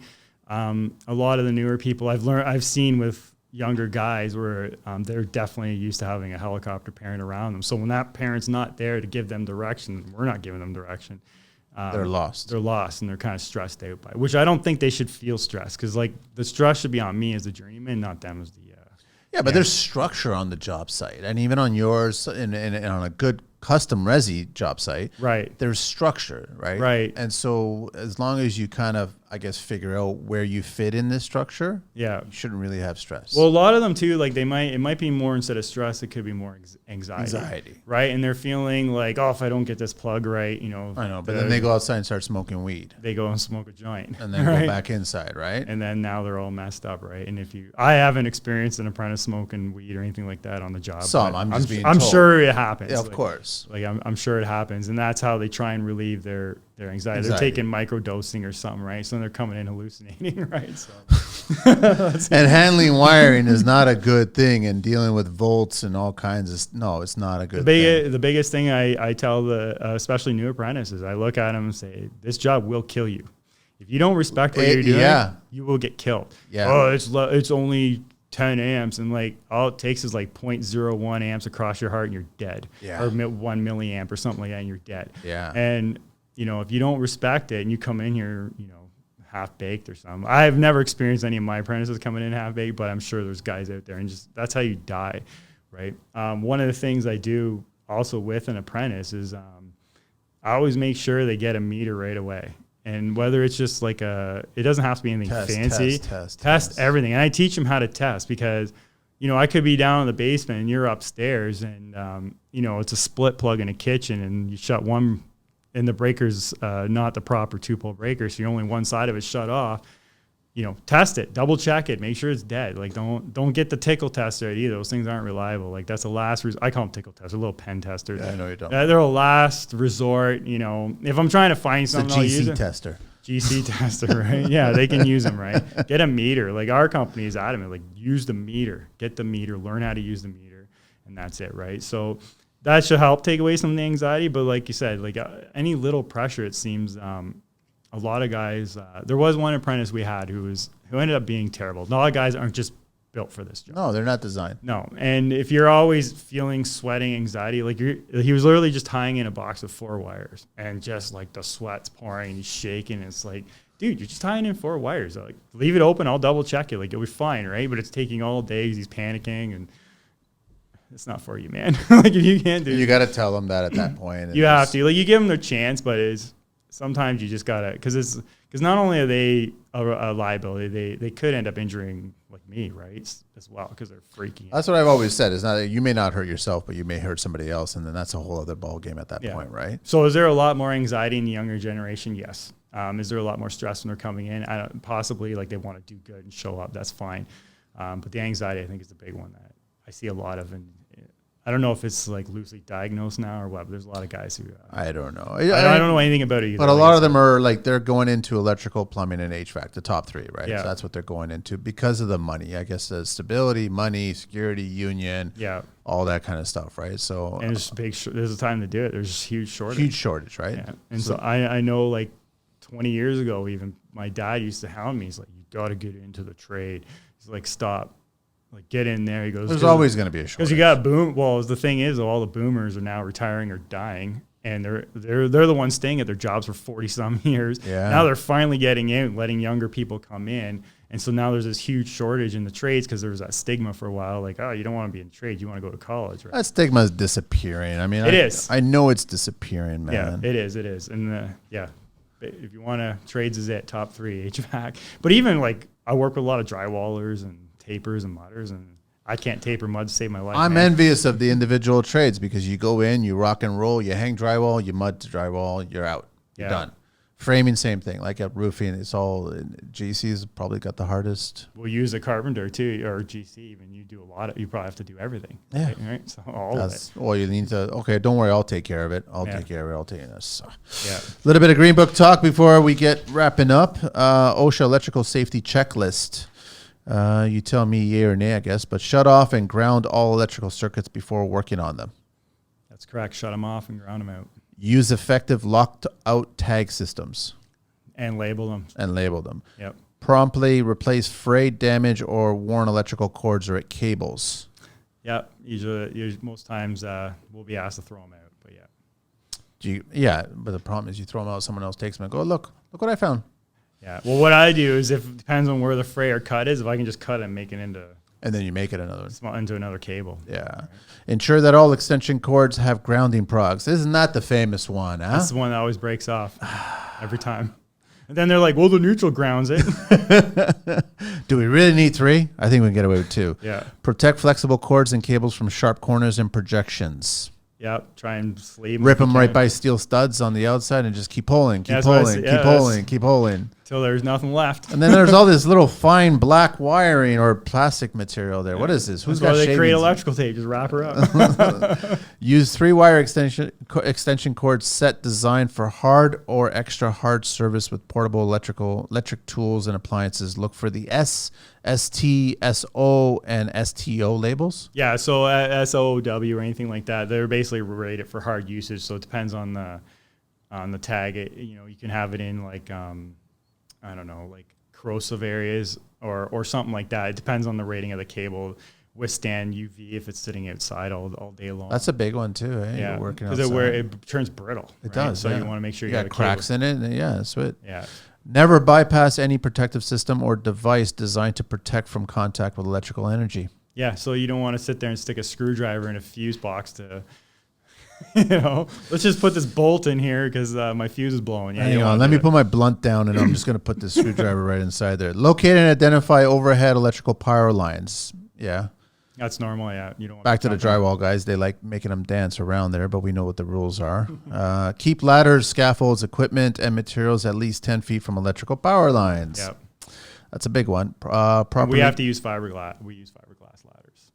That's right. Yeah, you guys do. Yeah. Yeah.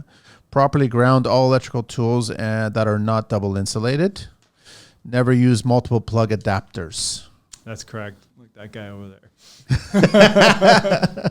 Which one over there? I thought you were white talking about the one from Clark Griswold on Christmas Vacation Yeah, and that his was lighting. that too, Don't use that one, Don't right? use that one, no.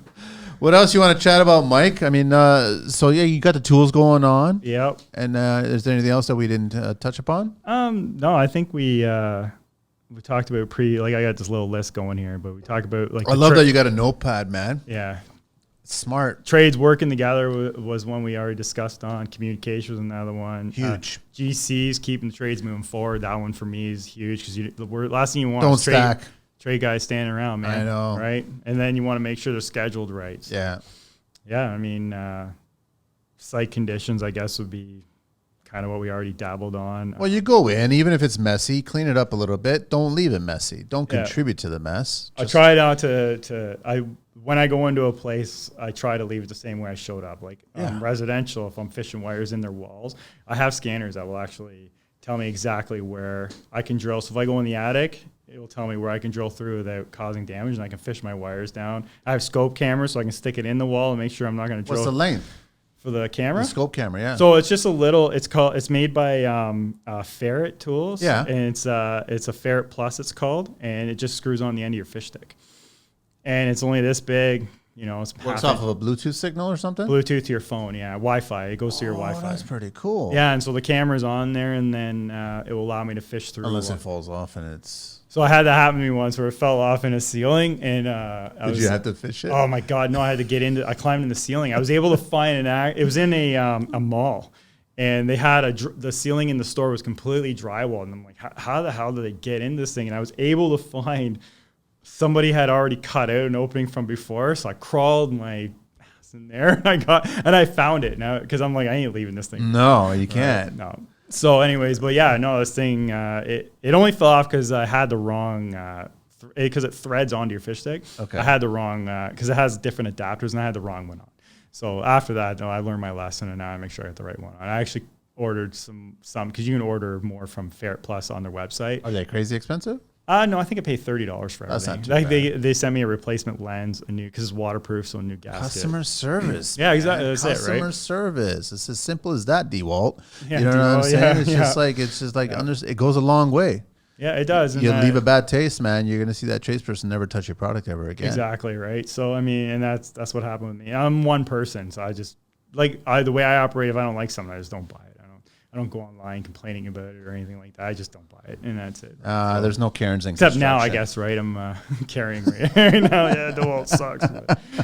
But yeah, no Karens in construction. No, us as tradespeople, like we're not gonna friggin' spend the time and effort to go there and just leave all these bad whatever comments. And just, a lot of us just don't care. Like we just move on. you just move on, Because right? you know what? Somebody else will come along and they'll give you their product and you'll try it and it'll work and then they'll take care of you. Exactly, right? As simple as that. Yeah, and the Ferret people were really good with me, and they just told me exactly where to go, what to look for, and I was downloaded, and that's it. And then I'm able to scan.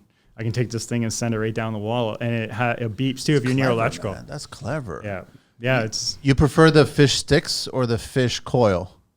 Or both? So I have like 4 different sets of fish sticks, all different sizes, and I have 2 different types of fish tape that I use. So it all depends on the situation, and you know, I have this one that Southwire makes that's glow in the dark fish tape, and I like that. Yeah, and so if I'm firing, I'll just glue like a stick to the end, like tape one of their Southwire fish sticks. I have that also glow. They'll tape it to the end of this thing and throw it down the ceiling so I can fish. Like if I'm ever doing data. I also do data. So a bunch of stuff, yeah. Yeah, and I'll send, it'll get me to my path, pull my string, but I can see where it is when I go to the other end, right? Because a lot of times, now I have lights, but before I didn't, right? And for all you plumbers out there, when I'm talking about fish sticks, there's no Highliner logo on it, okay? That's all I'm saying. Yeah, well, plumbers are fishing their PEX lines. I know, but there's always that jab between the 3. That's all it is, yeah, right? Yeah. There's always. I could have chosen framers, or I could have chosen brickies. 100%. And they'd be like, "What? I'm having fish sticks for lunch today. That's what I'm having." No, it's different. I'll bug the plumbers, man. I'll see them come in with a broom, and I'm like, "What's that thing?" Isn't that what the wife rides? And then, then you go home and your wife punches you in the face. Yeah. So, Why'd you say that? He's such a nice guy and his wife is lovely. Yeah. Don't say that. You're picking fights at work now. Oh, You're no. supposed to be at work having fun with tools. yeah. No, her and I get along well. We make fun of each other. It's all good. That's funny, man. The best thing is one day I'll tell you this quick story. Yeah, go on. Where we were bickering each other at the dinner table, and my father-in-law is very old school. And so she gets up, goes in the kitchen. He gets up, follows her into the kitchen. He's like, I don't like the way you talk to Mike. He's like, he's the man of this house. I'm like, wait a minute. You just created more problems, man. By And saying she's like, that. I'm your daughter. We were making fun of each other. And he's like, you shouldn't be talking to him like that. You know, you should have more respect for him. And I'm like, it's funny. okay, man. I'm like, relax. So, yeah, no. Oh, that's funny. Mike, thanks so much for coming on the show. We still got the 12 questions. On Instagram, it's Mike's_tool_fun. That's correct. And Yeah. then you're going to start expanding that and doing a lot more fun. I'm still blown away by that client, man. I got to check that out as well. Advanced too. Circuit Tracer ET450. that's I got a wicked. few videos on YouTube with it, some on Instagram. Awesome. Yeah, You ready? You ready for the 12 questions? Go right ahead. What is your favorite construction word? So my favorite construction word would be innovation, new ideas, design. So anything that can move us forward, whether it's technology or anything like that, when you're on a job site and, you know, anything that comes up with that's innovative. You know, I like that. What is your least favorite construction word? This is impossible. I can't do it. I don't like that. Figure it out. Come on, like one of the top. Problem solve. Solutions. Like stop with I can't do it and just come up with, okay, what can we do? Exactly. Right? Don't go to the client and say we can't do this, because the first thing they're going to say, well, what can we do? Well, you go there with a couple of solutions, right? We can do this, this, and this. Here's why we can't do it. Let's do this. It's true. Right? Solutions. What turns you on in construction?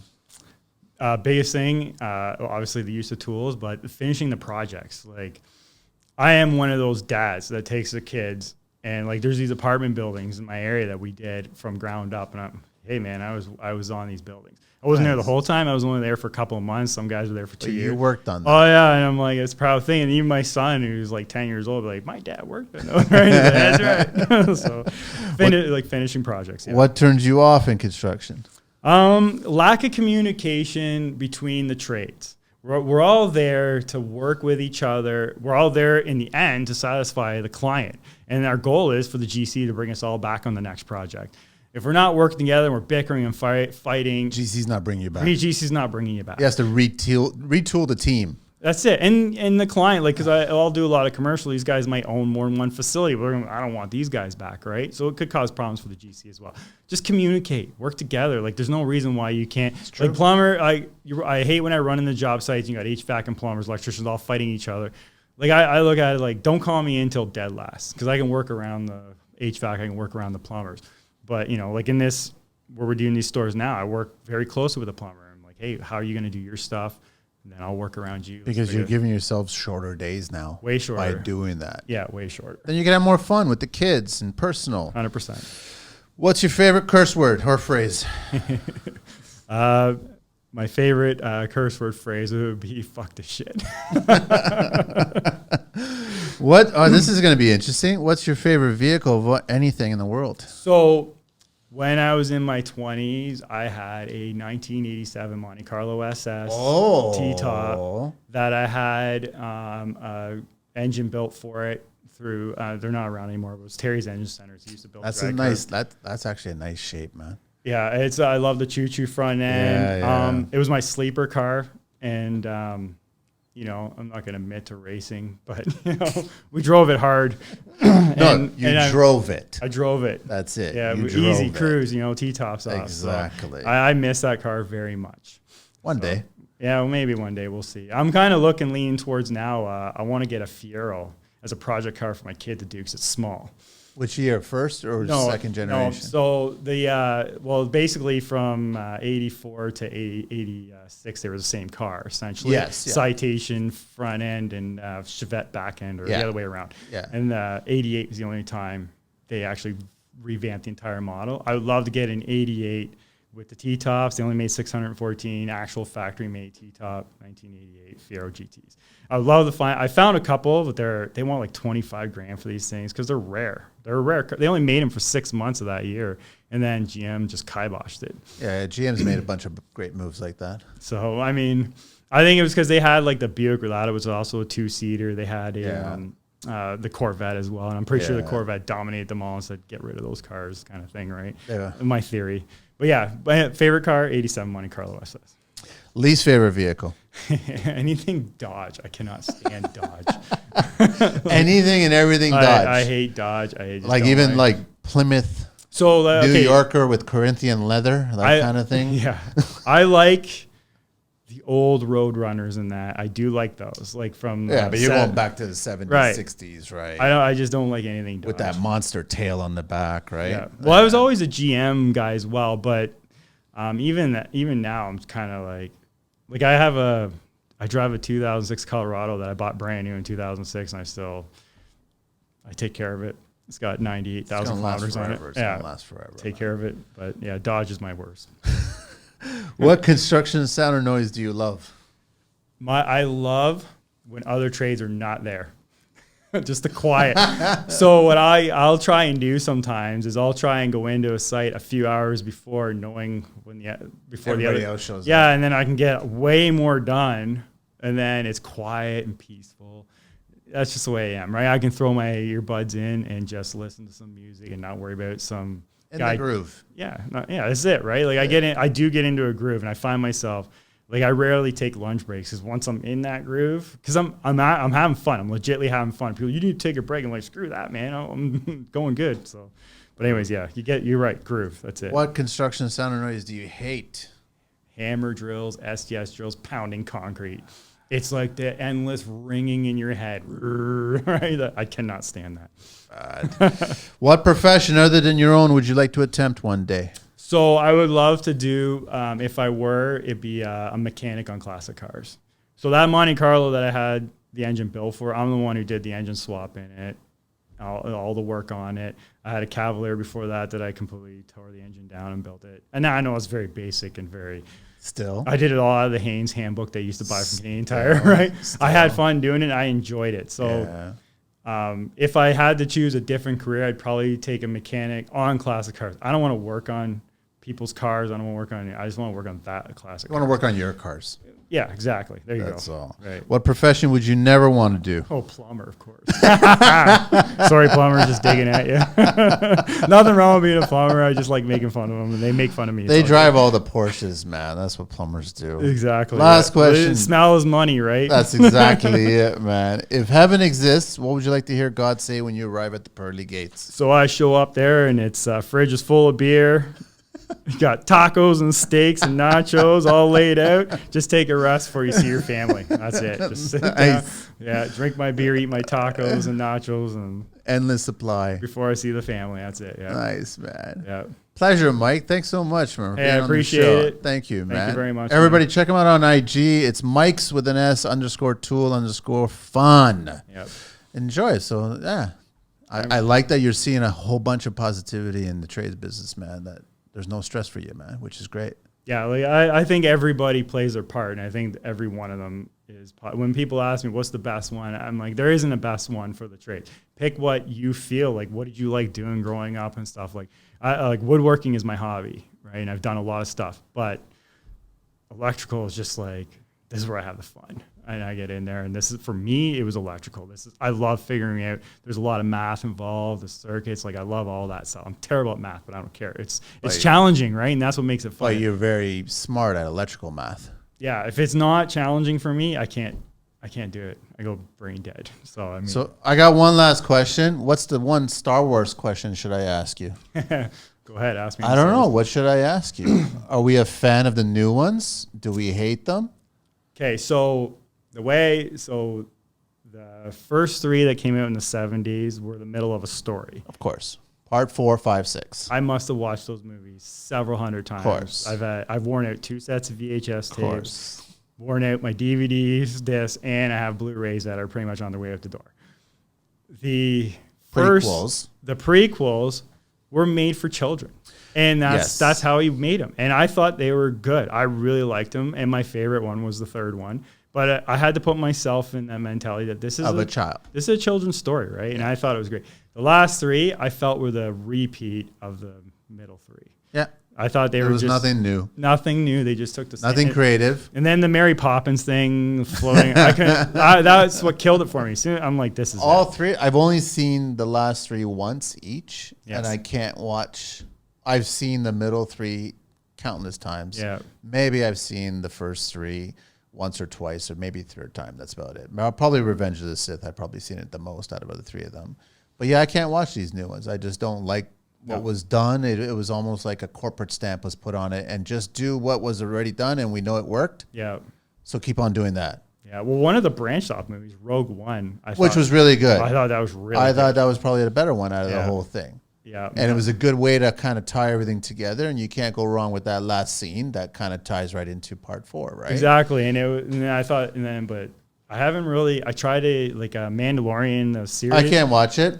Really? I can't go past it. I tried half an episode. I try to watch Andor. I try to watch Andor's. I couldn't get into. But I've got such a negative light when it comes to Disney. Yeah, I'm the same way. I don't. I mean, I understand what George did, and selling it, but I think that he probably would have been better if he sold it to somebody else. I think so too. Yeah. Well, he was in his 70s too. And at that point, he was like, "I'm done with it," right? And Yeah. it's just that's it. New generation, but it's not fair to us, the fans. You should have tried new ideas. Yeah. You know what I mean? Yeah. There was all new ideas back in the late 70s and early 80s. There was plenty of new ideas there. Yeah. And they didn't try a single new idea. No, they repeated exactly the same. Yeah. And now they're just doing. They're kind of working off of. It's money. Everything comes down to the disappointing is what it is. bottom dollar, and they want to try and make it. Disappointing. And So I they've thought we got- just ended it on that. That's all. Yeah, perfect, man. No, thanks so much, Mike. Really appreciate it, man. All the best to you, dude. All We'll right, talk thanks so soon. much. Take care. We out of here.